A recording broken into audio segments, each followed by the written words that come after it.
లోకేష్ గారిని ఉప ముఖ్యమంత్రి కావాలని కోరుకుంటున్నారు సార్. దాని మీద మీ డిప్యూటీ సీఎం కావాలని లోకేష్ గారిని అనుకుంటున్నారు సార్. దాని మీద మీ మాట్లాడితే మీరేం చేస్తారంటే ఇంకోలాగా ఒత్తిడి నుంచి రాస్తారు సార్. నిజాయితీగా మాట్లాడతా చెప్పండి సార్. మీరు లోకేష్ గారు ఉప ముఖ్యమంత్రి కోరుకున్నారని ప్రశ్న చేస్తున్నారు కదా, ఏ అడిగితే తప్పేంటి? వెంటనే చంద్రబాబు నాయుడు దింపేసి జగన్మోహన్ రెడ్డి ఎక్కించాలని ఉంటాడు. అంటే ఆ పార్టీలో వాళ్ళ ఇంట్రెస్ట్, వాళ్ళ మనోభావం, వాళ్ళ కసి. అలాగే జనసేన ఉంది, వాళ్ళ కళ్యాణ్ గారు సీఎం కావాలని అడగరు ఆ కార్యకర్తలు. అది కూడా ఎప్పుడు అవ్వాలి అన్నది ఒక ఆలోచనతో ఆ కార్యకర్తలు పనిచేస్తూ ఉంటారు. అలాగే తెలుగుదేశం పార్టీ ప్రతిపక్షంలో ఉన్నాం.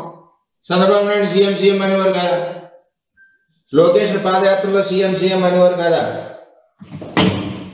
అంటే ఇవన్నీ ఏంటంటే పొలిటికల్ పార్టీ అన్నది కింద స్థాయి కార్యకర్తలకి ఒక మనోభావాలు ఉంటాయి, వాళ్ళకి ఒక కసి ఉంటుంది. వాళ్ళ నాయకుడిని ఇలా ముఖ్యమంత్రిగా చూడాలని ఒక పార్టీ అనుకుంటుంది, ఇంకో పార్టీ ముఖ్యమంత్రిగా చూడాలని అనుకుంటారు.